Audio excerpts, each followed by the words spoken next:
بسم اللہ الرحمن الرحیم۔ السلام علیکم دوستو، آج کی ویڈیو میں ہم آپ کو سنائیں گے حضرت سلیمان علیہ السلام اور ملکہ بلقیس کا واقعہ۔ تو ویڈیو کا اسٹارٹ لیتے ہیں۔ آج سے ہزاروں سال قبل جزیرہ عرب کے جنوبی علاقوں میں یمن کے گرد و نواح میں ایک شہر آباد تھا جسے سبا کہتے تھے، اور وہاں آباد لوگوں کو قوم سبا کہہ کر پکارا جاتا تھا۔ یہاں کے لوگ نہایت ہی نعمتوں اور راحتوں میں تھے۔ ہر طرف لیلاقاتی فصلیں اور پھل سے لدے درخت موجود تھے، مگر یہ قوم شرک میں مبتلا تھی اور سورج کی پوجا کیا کرتی تھی۔ جب وہاں کے بادشاہ شرحجیل بن مالک کی موت ہوئی تو اس کی بیٹی بلقیس نے حکومت کی باغ دوڑ سنبھال لی۔ بعض مورخین نے لکھا ہے کہ بلقیس کے والد میں سے ایک جنات میں سے تھے، مگر اس نظریے کی کوئی واضح دلائل نہیں ملتی۔ ملکہ بلقیس ایک قابل عورت تھی جس نے یمن پر 9 سال نہایت خوبصورتی سے حکومت کی۔ دنیا کے بیشتر علاقوں میں جو تجارت ہوتی تھی وہ سبائیوں کے ہاتھ میں تھی۔ یہی وجہ تھی کہ یہ قوم نہایت دولت مند تھی، مگر یہ وہ زمانہ تھا جب مشرق سے مغرب تک ایک عظیم موحد بادشاہ کی طاقتور حکومت اور جاہ و جلال کا ڈنکا بجتا تھا، جسے تاریخ میں سلیمان ابن داؤد کے نام سے جانا جاتا تھا۔ حضرت سلیمان علیہ السلام کی حکومت دنیا کے بیشتر ممالک میں تھی، جس کا دارالخلافہ یروشلم شہر تھا۔ آپ کو ہوا، جنات، چرندوں، پرندوں، جانوروں پر حکمرانی عطا کی گئی تھی۔ ایک دن کا واقعہ ہے کہ حضرت سلیمان علیہ السلام نے دربار لگایا تو جن و انس، جانور اور پرندے سب کے سب حاضر ہوئے، مگر ان کا چہیتا پرندہ ہدہد حاضر نہ ہوا۔ آپ علیہ السلام نے پوچھا، ہدہد کہاں ہے؟ جب وہ نظر نہ آیا تو حضرت سلیمان علیہ السلام نے فرمایا، اگر وہ اپنی غیر حاضری کی کوئی مناسب وجہ پیش نہ کر سکا تو اسے ذبح کر دیا جائے گا۔ ابھی یہ گفتگو ہو ہی رہی تھی کہ ہدہد حاضر ہو گیا۔ پوچھا گیا، تم کہاں تھے؟ ہدہد نے بڑے احترام سے جواب دیا، اے اللہ کے پیغمبر، میں اڑتے اڑتے ایک ایسے ملک جا پہنچا جہاں لوگ شرک میں مبتلا دیکھے۔ وہ آج آگ اور سورج کی پوجا کرتے ہیں، اور ان کی ایک رانی ہے جسے وہ بلقیس کے نام سے پکارتے ہیں۔ وہ ایک بہت بڑے تخت پر بیٹھ کر حکومت کرتی ہے۔ اس کے تخت میں قیمتی ہیرے جواہرات، لال زمرد جڑے ہوئے ہیں، اور اس کے پاس تمام شاہی سامان آرائش و نمائش کا موجود ہے۔ حضرت سلیمان علیہ السلام نے فرمایا، اگر تمہاری بات سچ ہے تو میرا خط اس ملکہ تک پہنچاؤ تاکہ وہ شرک سے باز آ جائے، اور خط پہنچانے کے بعد وہاں بیٹھ کر سنو کہ وہ کیا رد عمل اختیار کرتی ہے، اور پھر آ کر مجھے خبر دینا۔ حضرت سلیمان علیہ السلام نے خط روانہ کیا جو کچھ یوں تھا، شروع اللہ کے نام سے جو بڑا مہربان اور رحم فرمانے والا ہے۔ یہ عزت والا خط سلیمان ابن داؤد کی جانب سے ملکہ بلقیس کی طرف ہے۔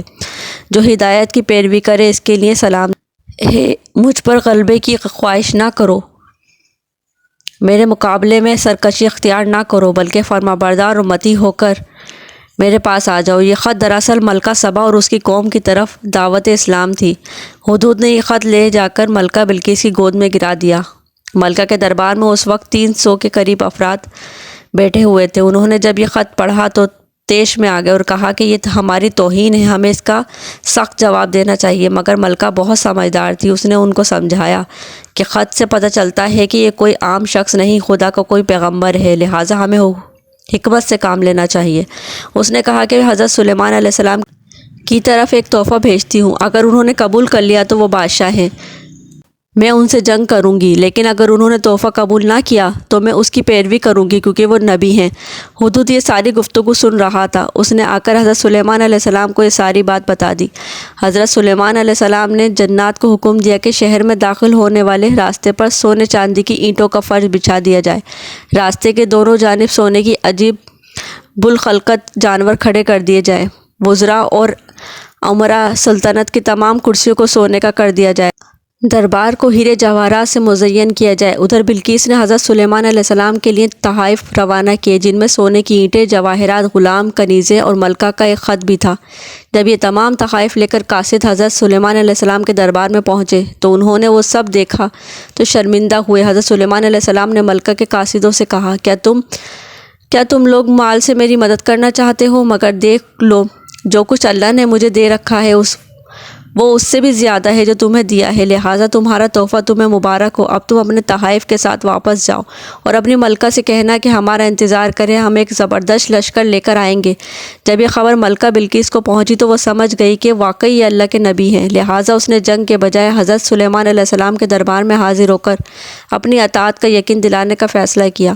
جب حضرت سلیمان علیہ السلام تک یہ پیغام پہنچا تو آپ نے اپنے درباریوں کو کہا کہ تم میں سے کون ہے جو ان کے مدعی ہو کر آنے سے پہلے ملکہ کا تخت میرے پاس اٹھا کر لے آئے؟ ایک دیو ہیکل جن نے کہا، آپ کے دربار کو برخاست کرنے سے پہلے میں اسے لا سکتا ہوں، میں اس کام کی پوری قوت رکھتا ہوں اور امانت دار بھی ہوں۔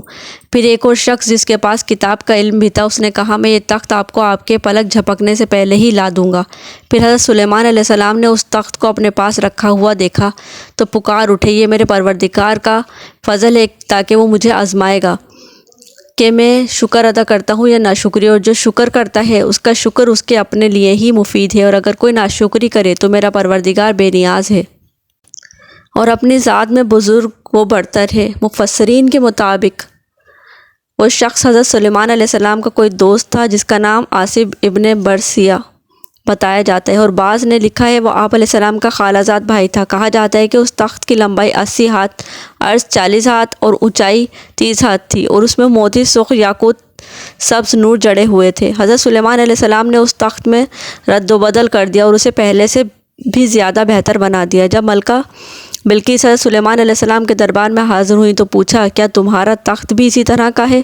اس نے کہا، یہ تو گویا ہو بہو ویسا ہی ہے، اور ہمیں تو پہلے ہی معلوم ہو گیا تھا اور ہم فرما بردار ہو چکے ہیں۔ بلقیس کے آنے سے پہلے حضرت سلیمان علیہ السلام نے ایسی عمارت بنانے کا حکم دیا جس کا فرش سیسے کا ہو اور نیچے پانی جاری ہو اور پانی میں مچھلیاں اور دوسرے آبی جانور شامل ہوں۔ حضرت سلیمان علیہ السلام اس عمارت میں اپنے شاہی تخت پر جلوہ افروز تھے، اور شیشے کے نیچے سے پانی اپنی پوری آب و تاب سے بہہ رہا تھا، جبکہ اس کے اوپر شیشہ نظر نہیں آتا تھا۔ بلقیس کو اس محل میں لایا گیا۔ جب اس نے فرش کو دیکھا تو سمجھی کہ یہ پانی کا ایک حوض ہے، لہٰذا اپنی پنڈلیوں سے کپڑا اٹھا لیا۔ سلیمان علیہ السلام نے کہا، یہ تو شیشے کا چکنا فرش ہے۔ تب وہ شرمندہ ہوئی اور بول اٹھی، اے میرے پروردگار، میں سورج کی پوجا کر کے اپنے آپ پر ظلم کرتی رہی ہوں، اور اب میں نے سلیمان کے ساتھ اللہ رب العزت کی اطاعت قبول کر لی ہے، لہٰذا بلقیس پر یہ ظاہر ہو گیا کہ جس طرح وہ شیشے کے صحن کو پانی کا لہریں مارنے والا گہرا حوض سمجھ بیٹھی تھی، اسی طرح اس نے اور اس کی قوم نے سورج کی چمک دمک دیکھ کر اسے معبود اور خدا سمجھ لیا تھا۔ اسے اپنی غلطی پر نہایت شرمندگی ہوئی۔ بعض مورخین نے لکھا کہ اس واقعے کے بعد ملکہ سبا مسلمان ہو گئے اور حضرت سلیمان علیہ السلام کے نکاح میں آ گئی، جبکہ بعض نے لکھا آپ علیہ السلام نے بلقیس کو یمن واپس بھیج دیا اور اس کے لیے وہاں 3 بڑے محل تعمیر کروائے۔ آج کے لیے بس اتنا ہی، پھر حاضر ہوں گے نئی ویڈیو کے ساتھ۔ جانے سے پہلے اس ویڈیو کو شیئر ضرور کر دیں تاکہ ہر مسلمان تک ایمان افروز واقعات پہنچ جائیں۔ چینل کو ضرور سبسکرائب کریں اور ساتھ میں لگے گھنٹی کے بٹن کو کلک کریں تاکہ ہر آنے والی نئی ویڈیو کا نوٹیفیکیشن آپ کو ملتا رہے۔ جزاک اللہ۔ انشاءاللہ بہت جلد ملاقات ہوگی۔ دعاؤں میں یاد رکھیے گا۔ اللہ تعالیٰ آپ سب کے لیے بہت آسانیاں پیدا کرے۔ اللہ حافظ۔